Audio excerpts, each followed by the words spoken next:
Want your brand to be seen and be remembered? Effective campaigns need both. JCDecaux' high-quality billboard sites in premium locations nationwide offer brands powerful and visible stages for emotive, impactful and influential storytelling. Find out how JCDecaux can help your brand be seen and be remembered at www.beseenberemembered.co.nz.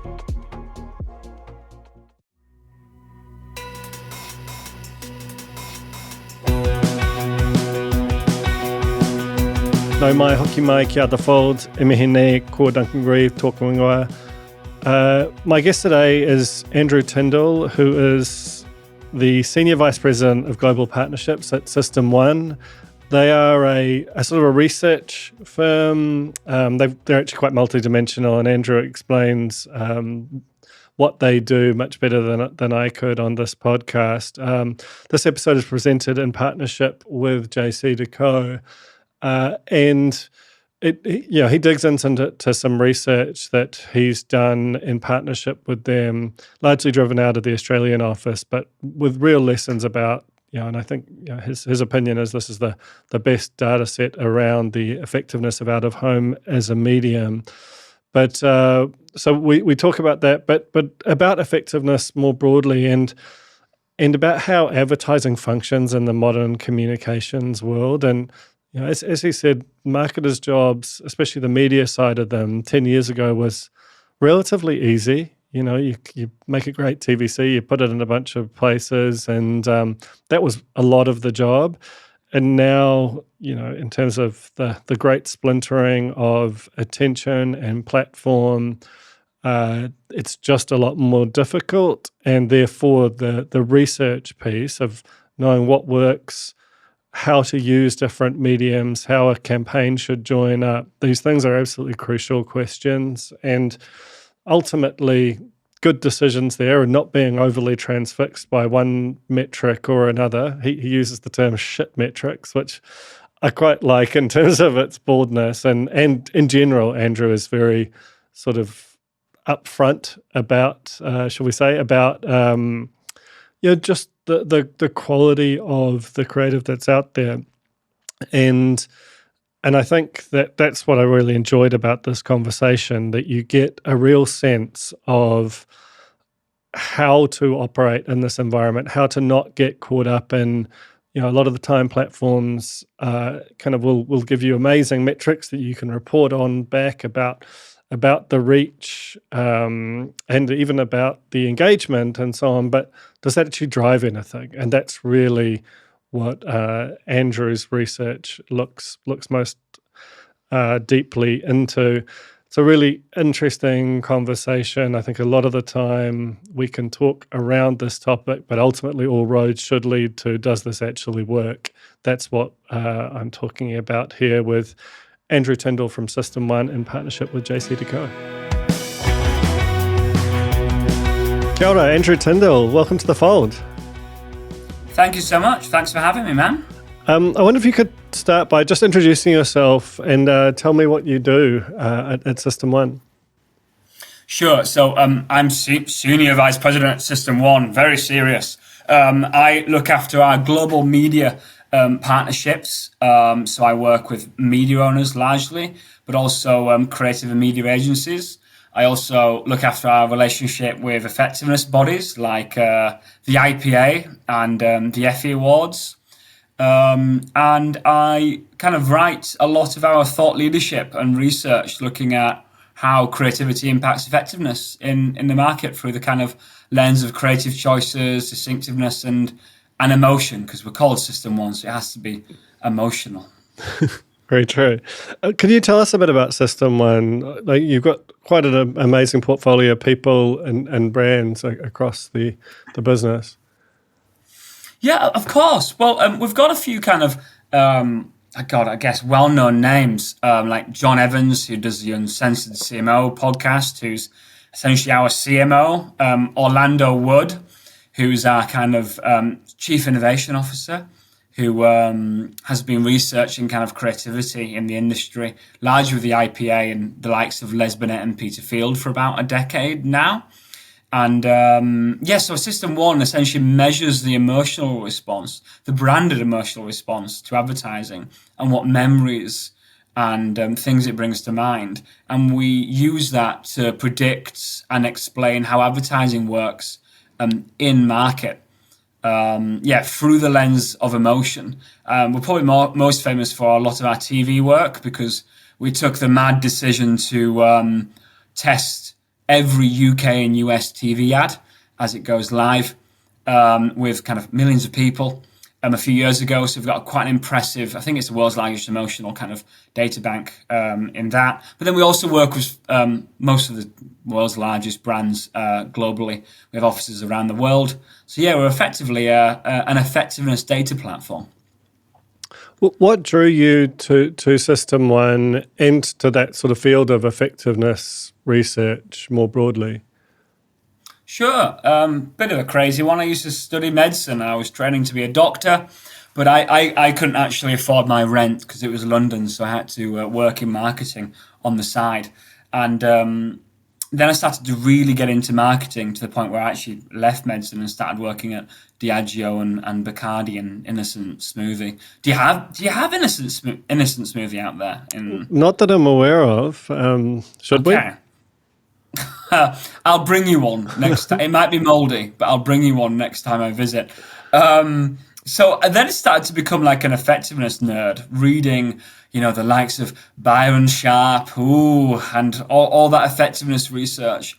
And I genuinely think that what our founder, John Kieran, did in terms of changing how people measure advertising to a more emotional lens is genuinely groundbreaking, as well as some of the thinking from like Orlando Wood and on kind of left and right brain thinking and creativity, if anyone's read any of his work.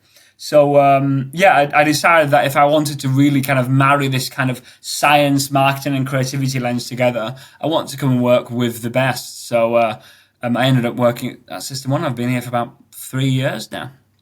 So in terms of that giant database and all of that research, what's the story it tells you in terms of in terms of the effectiveness and the emotional kind of resonance of the contemporary advertising landscape?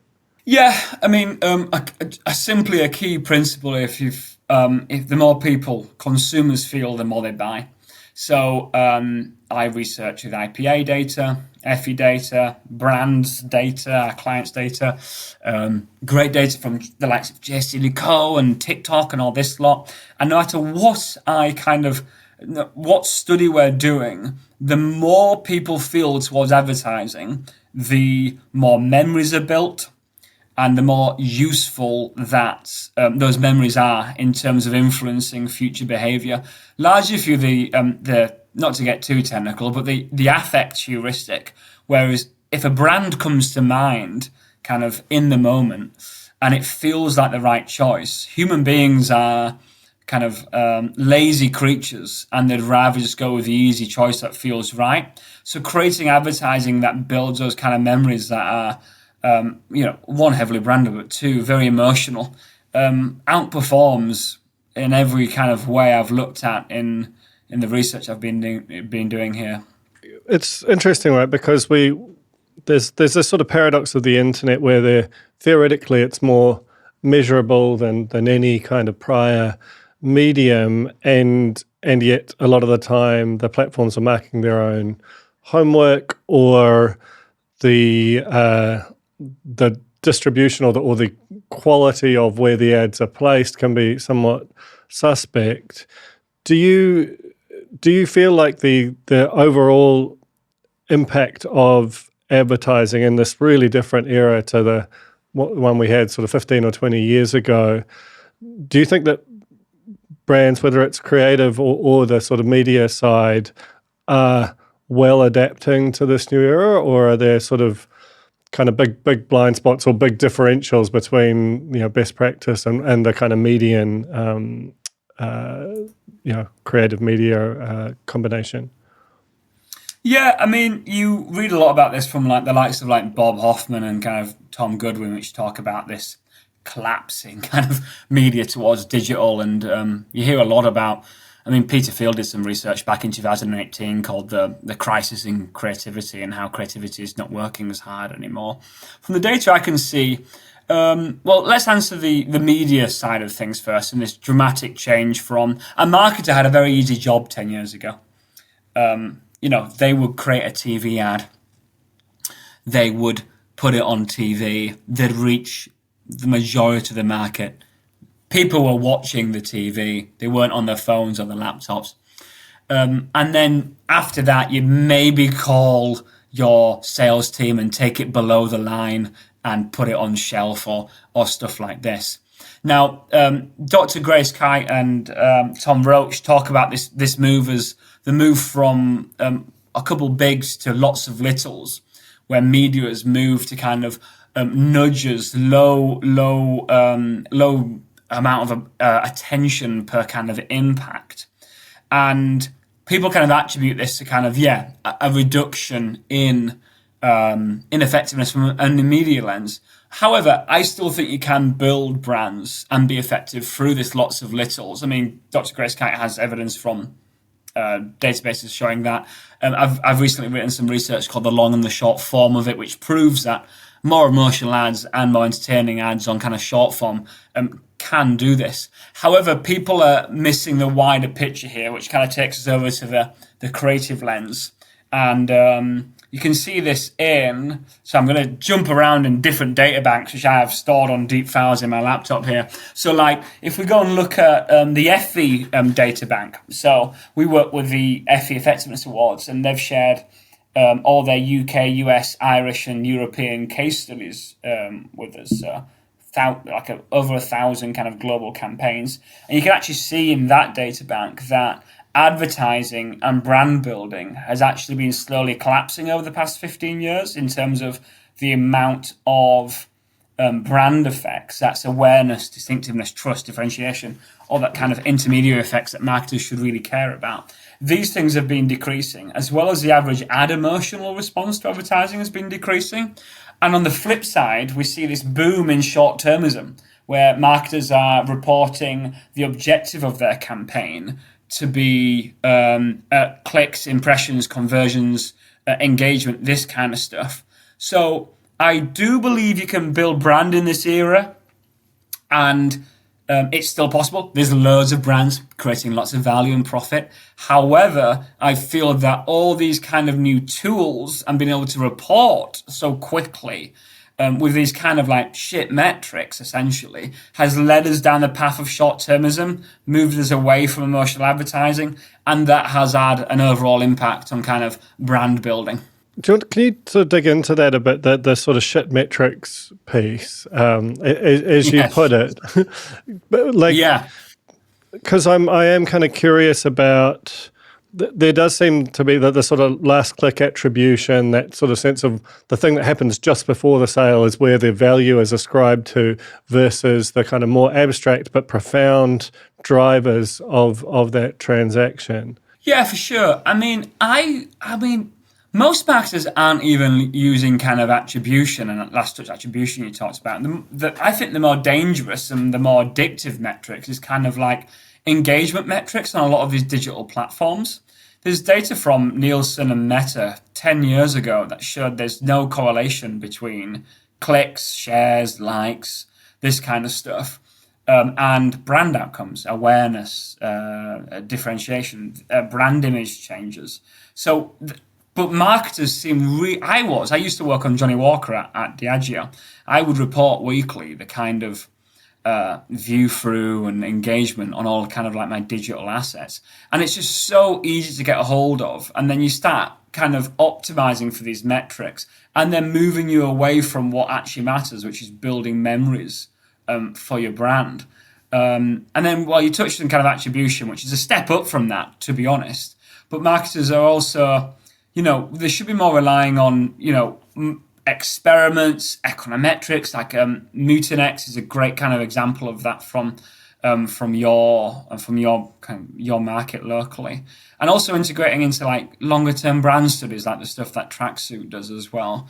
But also, like, people are so obsessed with these kind of shorter term metrics that if you couldn't measure something. Like a good example is it's quite difficult to measure out of home and radio. So often marketers don't bother doing out of home or radio because they can't measure it, which is such a loss. We should have some faith in the kind of like the principles of marketing and the theory and case studies and stuff like that to actually build this stuff into our campaigns. The JCDecaux Billboard Network delivers quality reach via commanding sites to ensure your campaign is visible and impactful. With superior screen quality and premium locations, JCDecaux can help your campaign be seen and be remembered. Visit www.beseenberemembered.co.nz to learn more. So let's talk about out of home. This episode is presented in partnership with JCDecaux. The thing that's interesting, right, is that clearly that not all marketers have been taken in by the sort of vanity metrics, empty calories kind of thing, because out of home is both harder to measure in those terms, but also on a real global tier.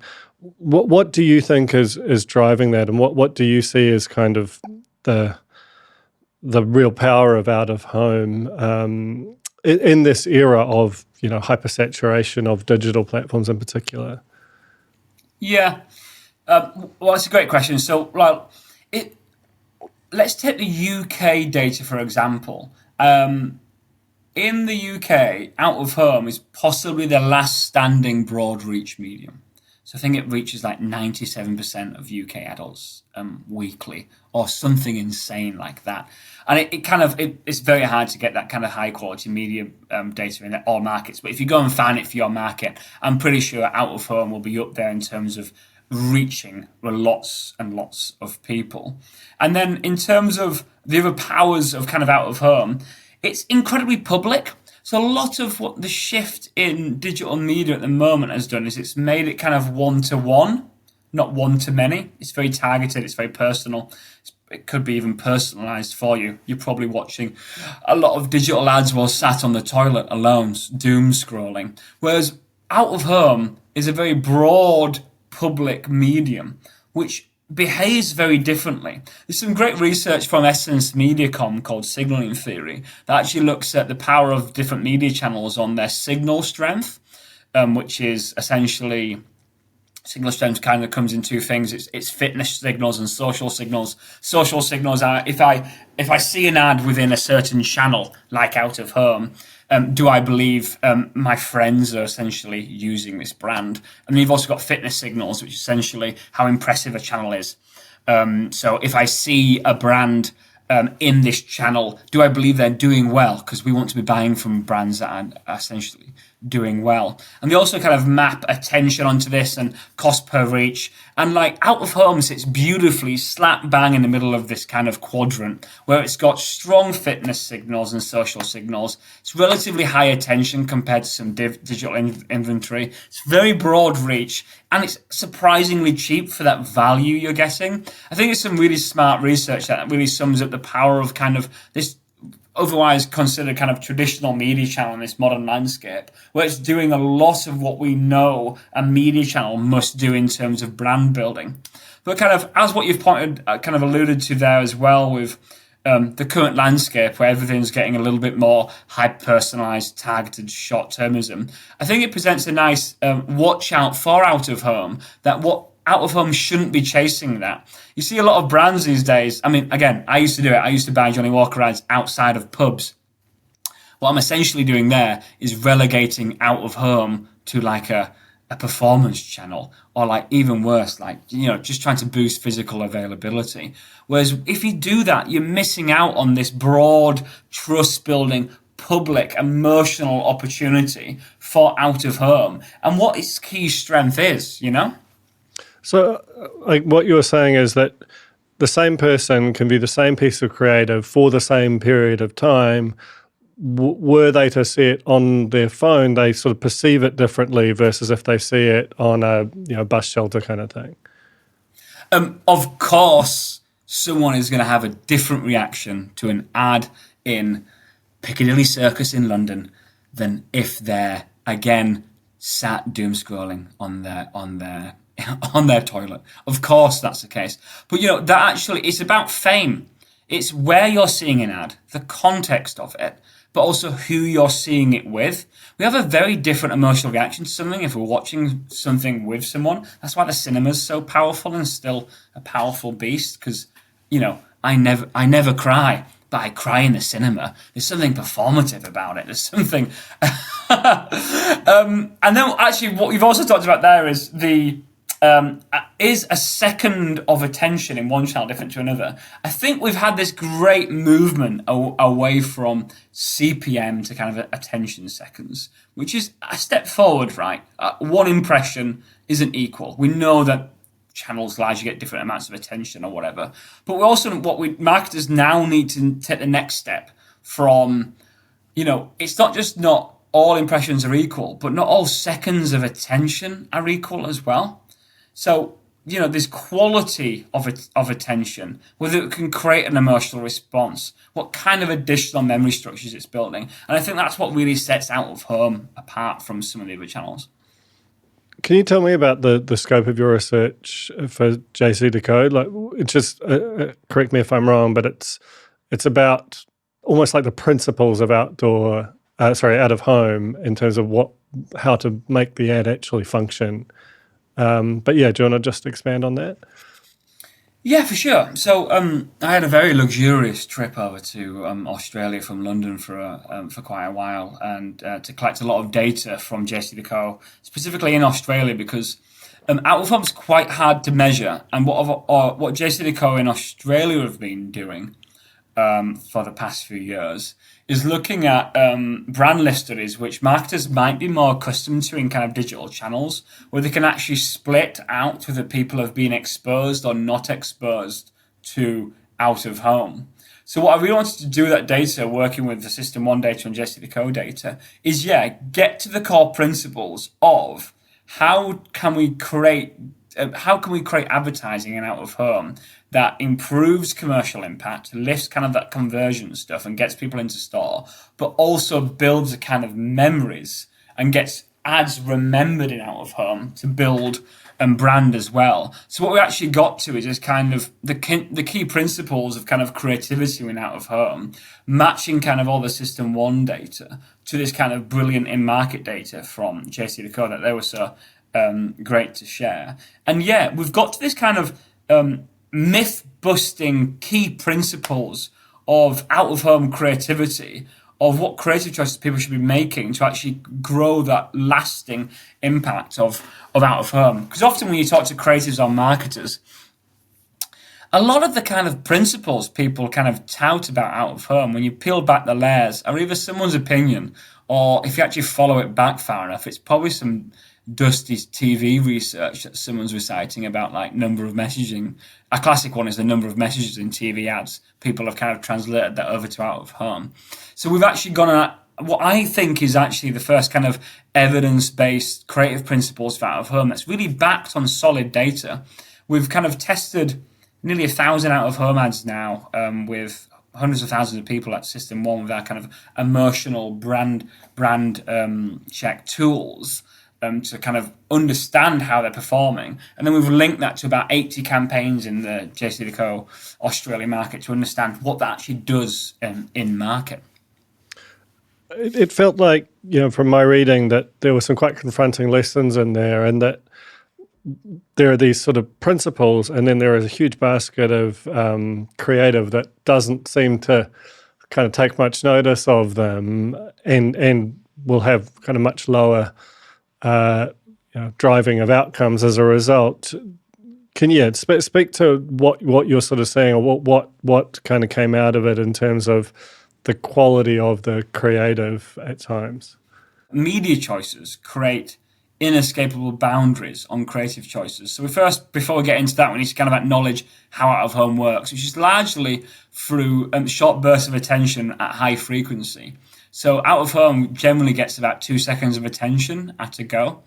It changes slightly per market and per format, but that's a principle kind of we operated on within this research. And so shockingly, after that average amount of time, about 40% of global out of home now that we've looked at doesn't trigger brand recognition.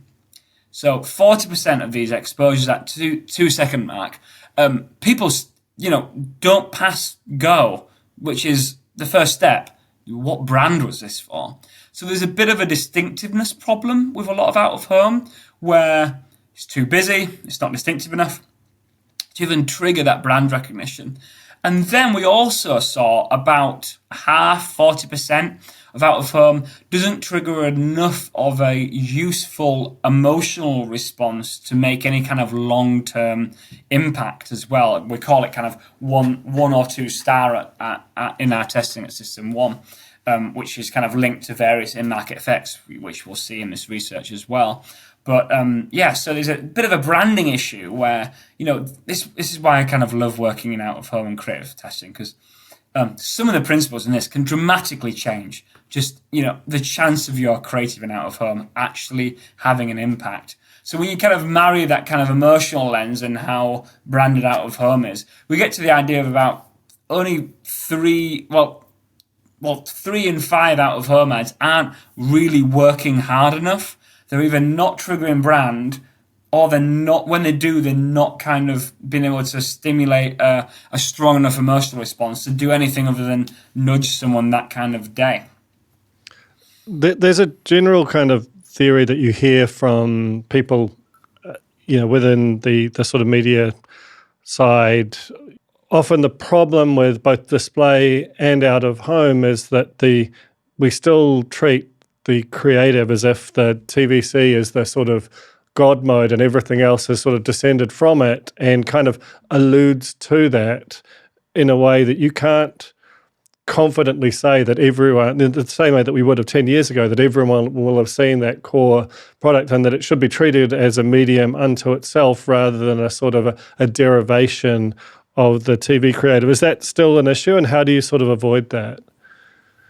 It's funny how kind of creators have completely avoided that issue, right? Because in most media channels, you're right, it's kind of normally like a junior at the team that might come up with the creative versus, as you say, the holy TV ad, where for some reason marketers are very happy to wang a brief over to a creative that's never worked in advertising or marketing, and they'll put millions behind that ad, which I've actually found in my research is very rarely actually branded, to be honest. I actually kind of disagree with what you're saying, though, in terms of out-of-home and TV. I think that consistency across media channels is a key driver of effectiveness. But it's not just copy and paste. You need to take the idea and positioning, and you need to respect the channel you're putting it into, and then you need to think about how that will actually work in out-of-home.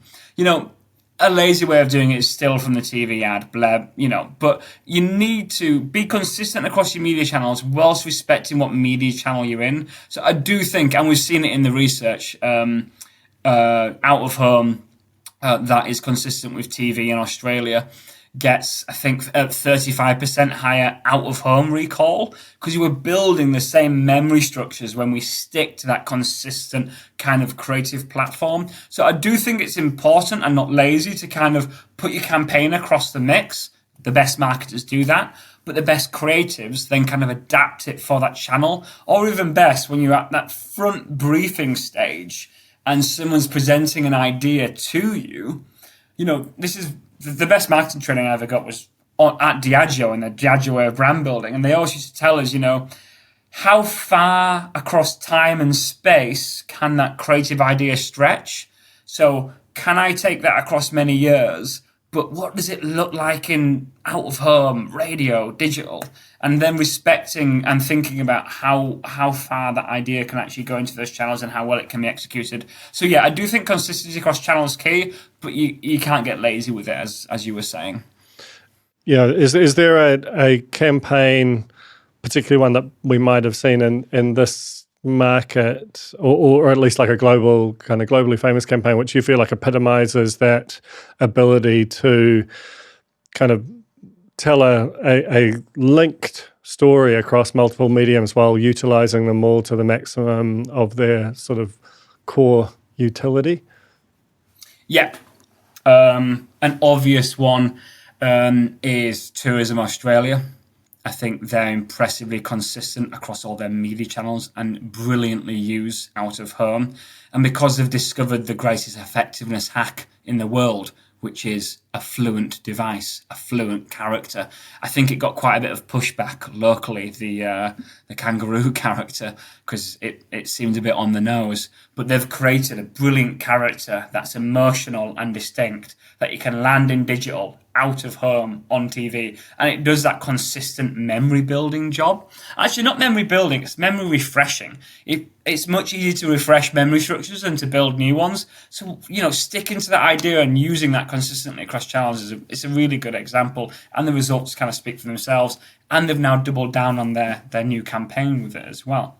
Another example, which I was surprised to see in Australia and when I was there, was the compare the market. I didn't realise that was in kind of your side of the world. The meerkats that is also kind of appearing in out of home, but heavily on radio, heavily on TV as well. There's a trend there, right? To do this properly, you've got to have like that kind of fluent device. It doesn't have to be a character, but a repeatable creative concept really helps, and a character is a very good way of using it. So yeah, I think those two are some really good examples.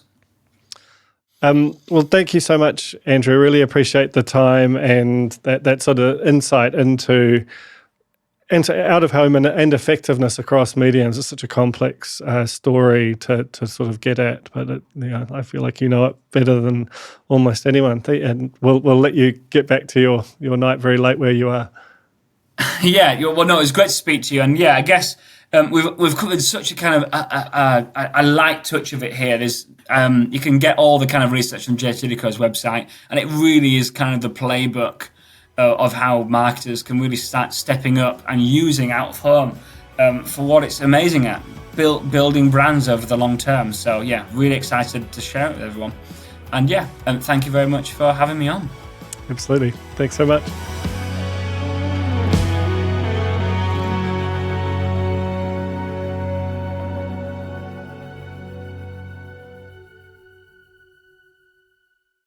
Seeing is not enough. With optimized data tools and insights, the JCDecaux Billboard Network helps brands be remembered. Dedicated to closing the loop between impression and action, JCDecaux can help your campaign be seen and be remembered.